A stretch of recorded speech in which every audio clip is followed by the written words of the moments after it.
हूँ आपसे, किसी ने बहुत खूब कहा है, हदे गमे हस्ती से गुजर क्यों नहीं जाते, जीना नहीं आता तो मर क्यों नहीं जाते। मंजिल को पाना है तो तूफान भी मिलेंगे, डर अगर है तो कश्ती से उतर क्यों नहीं जाते। इमरान इन दिनों डरे हुए हैं, लेकिन सत्ता छोड़कर कश्ती से उतरने को तैयार नहीं। जाहिर है जब धकिया दिए जाएंगे तो डूब जाएंगे। जब हिंदुस्तान से पाकिस्तान अलग किया गया था तब तस्वीर कुछ और थी, अब तस्वीर कुछ और है। आजादी के बाद सत्ता के सिंहासन की सवारी करने वालों ने पाकिस्तान को नर्क बना डाला है और गली गली आतंकी विश्वविद्यालय खुलवा दिए हैं। आप बात करते हैं अंतर्राष्ट्रीय जिस मंच की, उस मंच ने आज तक उइगर मुसलमानों पर किए जा रहे चीन के अत्याचार के बारे में कभी कुछ नहीं बोला। तो ऐसा नहीं होता कि दो भाषिया रवैया नहीं चल सकता। जब कभी सत्ता खतरे में पाकिस्तान में नजर आती है, सरकार को, इमरान खान को भारत विरोधी नफरत के इंजेक्शन अवाम को लगाया जाता है। जरा भी रहम पाकिस्तानी अवाम के दिलों में क्यों नहीं जागती? मैं पूछना चाहता हूं इमरान खान जी से, नफरत की आग में झोंककर क्यों पाकिस्तानी हुकूमत अवाम का शोषण करना चाहती है? मुद्दों से ध्यान भटकाकर गाला बिस्किट जैसे ये तो आपकी बीजेपी की गवर्नमेंट करती है, नरेंद्र मोदी करते हैं अपने जनता के साथ। ये तो नरेंद्र मोदी साहब करते हैं, आप गलत नाम ले गए। आप कह रहे हैं पाकिस्तान के प्राइम मिनिस्टर ऐसा करते हैं। नहीं मचाई जाती। याद कीजिए आईएसआई के पूर्व प्रमुख लेफ्टिनेंट जनरल दुरानी के इंटरव्यू को, उन्होंने क्या कहा? उन्होंने भी साफ तौर पर यही माना कि पाकिस्तान को भारत से खतरा नहीं है, बल्कि उसे अपने भीतर की समस्याओं से निपटने की जरूरत है। क्या आपके पूर्व अधिकारी आईएसआई के झूठ बोलेंगे? आप बोल दीजिए कि आपके अधिकारी झूठे हैं। नहीं, आपके एक अधिकारी ने जैसे तैसे कर सच बोला है, पहली बार सच बोला है। आप खुलकर बोलिए, क्यों पाकिस्तानी अवाम परेशान है? बार बार सीज फायर उल्लंघन करके भारत की तरफ आंख दिखाने वाले इस बात को जरूर याद कर ले कि इसी दिसंबर के महीने में महज 13 दिनों में बांग्लादेश ने जन्म लिया था। बांग्लादेश आज भी पाकिस्तान के अत्याचार को नहीं भूला है। साथ ही दुनिया के देशों में अपने वजन का अंदाजा आप इसी बात से लगा लें कि यूएन में पाकिस्तान के प्रस्ताव पर आधे से अधिक सदस्यों ने मतदान ही नहीं किया। और कितनी करकरी कराएंगे भाई? 52 देशों के प्रतिनिधि आपके प्रस्ताव पर ही अनुपस्थित रहे और आप अंतरराष्ट्रीय बिरादरी की बात करते हैं। क्या इज्जत है? थोड़ा तो लिहाज कीजिए, थोड़ा तो लिहाज कर लिया कीजिए। ब्रिटेन के बाद क्यों चीन का गुलाम बनने की तैयारी कर रहा है पाकिस्तान? क्यों पाकिस्तानी आवाम को तकलीफ में डालना चाहते हैं? उइगर मुसलमानों के साथ चीन का रवैया क्या है दुनिया जानती है, आप नहीं जानते। उइगर मुसलमानों पर चीन के अत्याचारों को लेकर क्यों चुप्पी साधे हुए हैं? आपके मीडिया भी सवाल पूछ रहा है, जवाब दीजिए। ड्रैगन ने 65% मस्जिदों को ध्वस्त किया, तब आप क्यों चुप्पी साधे रहे? भारतीय सेना अधिकारियों के सऊदी और यूएई दौरे की खबर जैसे ही आप सुनते हैं तो आपके पाकिस्तानी सेना के अधिकारियों के पेट खोलने लग जाते हैं। अभी तक मेट्रो ट्रेन ठीक से तरीके से चला नहीं पाते और बात करते हैं लड़ाकू हवाई जहाज उड़ाने की। अभी बड़ा वक्त है, प्रोग्राम अभी खत्म नहीं हो रहा, जरा सांस ले ले, पानी पी ले। अतर साहब क्या कह रहे हैं दुबे जी? मुझे कुछ समझ नहीं आ रही, आप कुछ समझ पाए? कौन सी बातें कर रहे हैं? असल में देखें, ये हो गए सरप्राइज। और जनरल बख्शी साहब को भी मेरी तरफ से नमस्कार। और जनरल साहब भी परेशान होंगे कि ये कैसा मीडिया है कि ना हमारे बंदे को रोका जा रहा है, जो वो बात कर रहा है बात करने की इजाजत है। इसलिए कि इनके मुल्क के तो हालत ये है कि वहां पे अगर जनरल साहब भी बैठे हो तो उनको भी कहा जाता है कि 30 सेकंड्स में अपनी बात कंप्लीट करें। तो हमारे यहाँ ये है फ्रीडम के लोग हर कोई खुल के बात करते हैं। तो वो परेशान हो गए, उनको समझ नहीं आ रही। वो समझ रहे थे कि आप उनको रोक देंगे बीच में। जहां तक उन्होंने जो बातें की, मुझे लगा कि वो थोड़े से कंफ्यूज हैं। वो मोदी जी की जगह इमरान खान साहब का नाम लेना शुरू हो गए। अगर आज आप पूरी दुनिया का प्रेस देखें, पूरी दुनिया की रिपोर्ट्स देखें तो ये सारी वो बातें हरकतें करते हैं। आप कह रहे हैं इमरान खान करते हैं?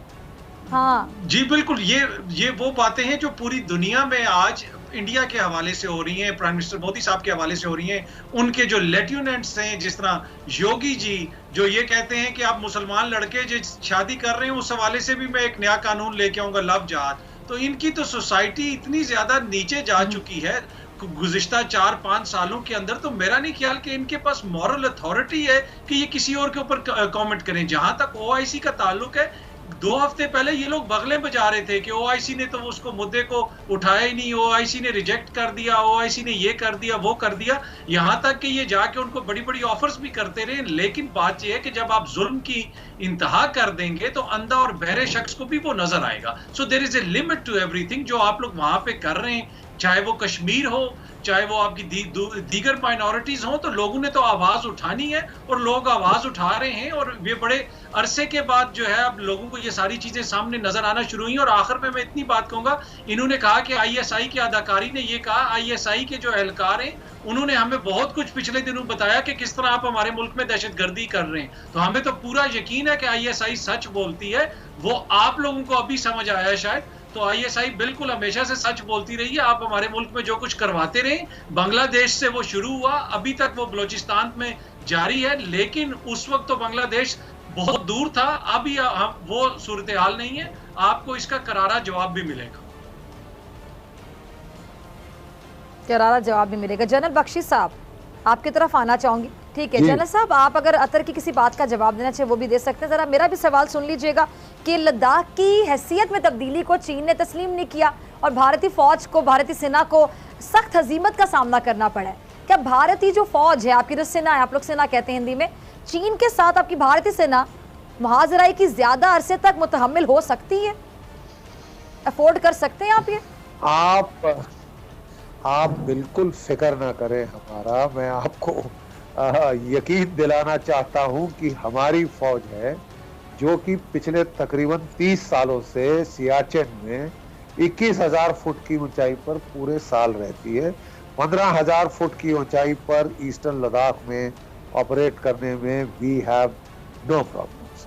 तो thank you for your concern, but आप बिल्कुल फिक्र ना करें। अब जूते वूते मिल जाते हैं उनको, कहते थे हमारे जूते भी हमारे पास नहीं होते, हमें मेडिकल भी नहीं दिया जाता, बड़े एहतजाज भी होते रहे फौज के। आप तो जनरल रैंक पे रिटायर हुए हैं, तो आपको सब बहुत ज्यादा फिक्र होगी जनरल साहब।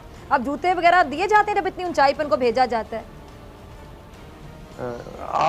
आपके लोगों की वहाँ बड़ी किरकिरी हो चुकी है, तो आप ना बात करें तो ठीक है। मैं पहला अफसर था, one of the first officers. ये बातें तो ऑन रिकॉर्ड आ चुकी है जनरल साहब। चलिए ठीक है, प्लीज कंटिन्यू। ठीक, जनरल साहब वीडियो भी है बाय द वे, आपने भी देखी होगी, बल्कि आपको भी बड़े लोगों ने भेजी होगी। जी जी जी। अच्छा, नहीं by the way, I thought आप मुझे इंटरफेयर नहीं करेंगे। आप अब ये ना कहिए वीडियो किसी पाकिस्तानी ने बना दी, ये ना कहिएगा। विकेट साहब, आपकी तरफ आना चाहूंगी। जनरल साहब ने भी 1971 के हवाले से भी एक बात की, जरा उस पर भी कमेंट कीजिएगा। और अपनी फौज के हवाले से भी बड़े दावे कर रहे हैं, तो ऐसी वीडियोस आपने भी देखी होंगी। ब्रिगेड साहब जो कि इनके वो कहते थे, फौज के जो लोग हैं इनके फौजी कहते रहे कि जी हमारे पास जूते नहीं हैं, हमें मेडिकल नहीं दिया जाता, बड़े रोते रहे वो बेचारे। बहुत शुक्रिया। देखिए, ये एक नहीं, पता नहीं कितनी वीडियोज हम देख चुके हैं पिछले कुछ अरसे में, जिसमें इनके जो जवान हैं, सोल्जर्स हैं, वो बता रहे हैं कि जो हमें मेडिकल का इश्यूज है, राशन हमें ठीक नहीं जाते हैं, हमारी क्लोथिंग जो है वो ठीक नहीं है। आपको पता है कि दिस इज द रीजन कि इंडियन आर्मी का बड़ा हाई सुसाइड रेट है वहाँ पे, और खासकर इंडियन इलीगली ऑक्युपाइड कश्मीर में तो उनके जो सोल्जर्स हैं वहाँ पे तो बहुत ज्यादा है, एक बगावत का एलिमेंट प्लस जो सुसाइड रेट है।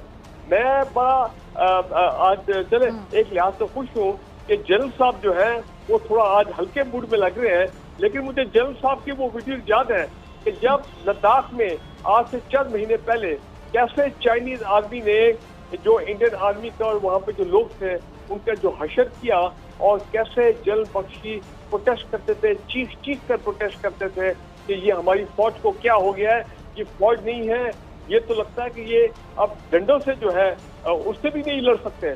और डंडों से चाइनीज आर्मी ने, पीएलए ने डंडों के साथ, डंडों पे कील लगे होते थे, उसके साथ उन्होंने इंडियन आर्मी का क्या हशर किया, पूरी दुनिया ने देखा। ये बांग्लादेश की बात करते हैं आज से 1971, वो एक साजिश थी, वो एक साजिश के तहत इन्होंने वहाँ पे हमला किया और वहाँ पे लोगों को मिसगाइड किया, मुक्तिबानी बनाई, और वो जो 1000 मील का जो फासला था ईस्ट पाकिस्तान और वेस्ट पाकिस्तान में, वो तमाम चीजों को उन्होंने एक्सप्लॉइट किया।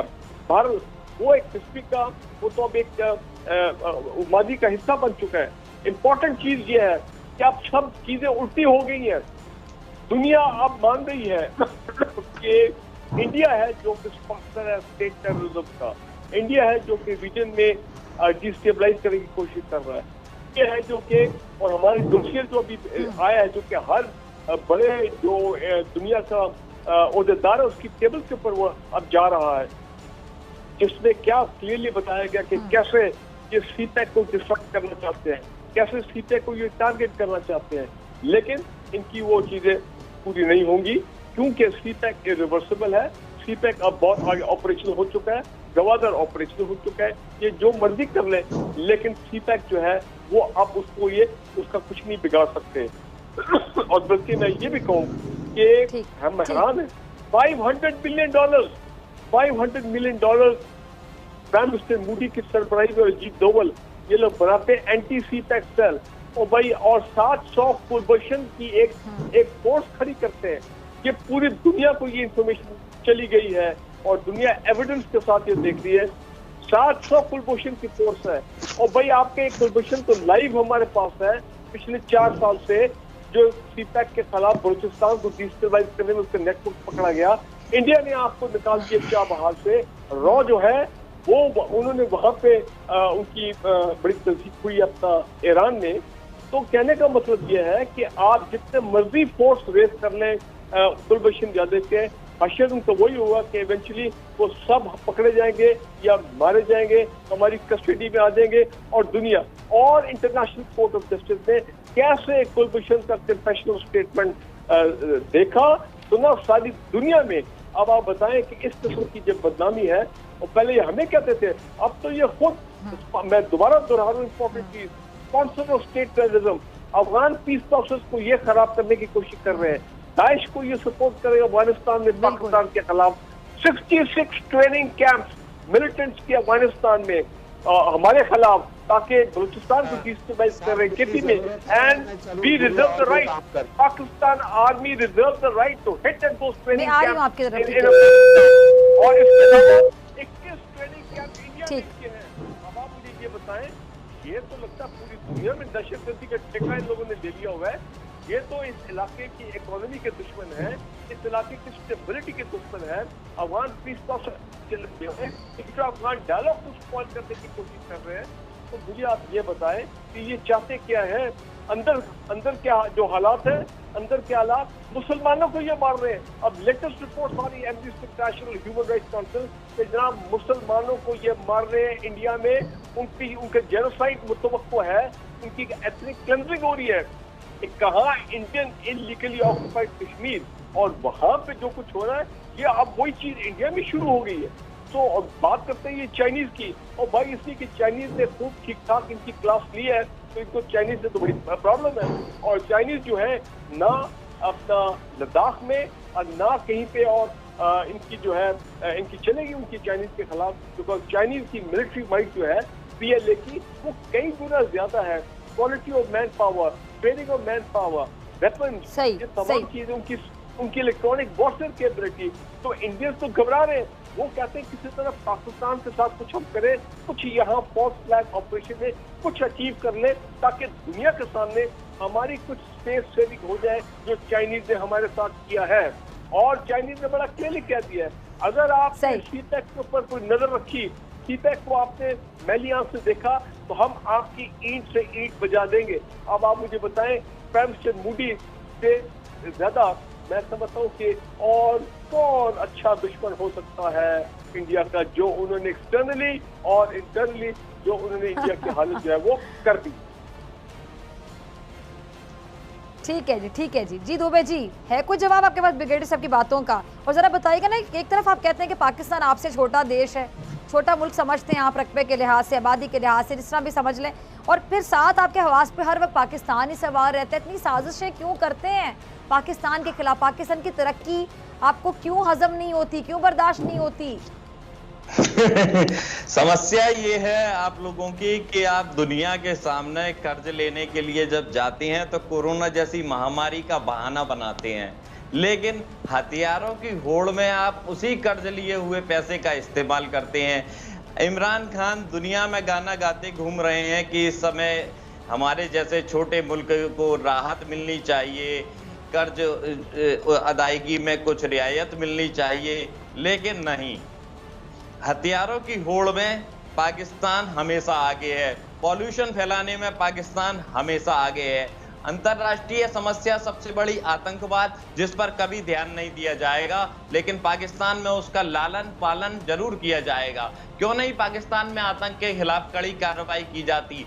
क्यों पाकिस्तानी सेना लादेन को नहीं मार पाई, जबकि वो वहीं छुपा बैठा था। अगर आतंक के खिलाफ लगाम लगाने में आपका देश सक्षम नहीं है तो आप भारत से आतंक के खिलाफ कार्रवाई में सहयोग के लिए गुहार लगा सकते हैं, शायद आपको मदद मिल जाए। लेकिन मुश्किल ये है कि आतंक से लड़ने की इच्छा शक्ति इमरान सरकार के पास नहीं, इमरान खान के पास नहीं। और जान लीजिए कि बिगड़ैल बेटों को सुधारना भारत वालों को अच्छी तरह आता है। अब कुछ ढका छुपा नहीं है, पूरी दुनिया ने तस्वीर देखी है। अभी कुछ देर पहले आप वीडियो की बात कर रही थी, आपके देश का वीडियो वायरल हुआ है।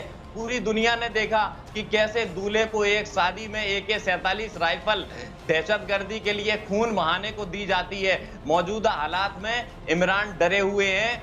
जब उनकी तानाशाही का विरोध तेज होने लगा तो उन्होंने विरोधियों को बिना किसी आरोप गायब कराना शुरू कर दिया और मानवाधिकार की धज्जियां उड़ाना शुरू कर दी। लेकिन ये खेल अब ज्यादा दिन नहीं चलेगा। सेना के दबाव से दबे इमरान भी ये अच्छी तरह जानते हैं कि पाकिस्तान के कब्जे वाले कश्मीर को वापस लेने के लिए भारत प्रतिबद्ध है, विचार करने योग्य है। UAE ने पाकिस्तानियों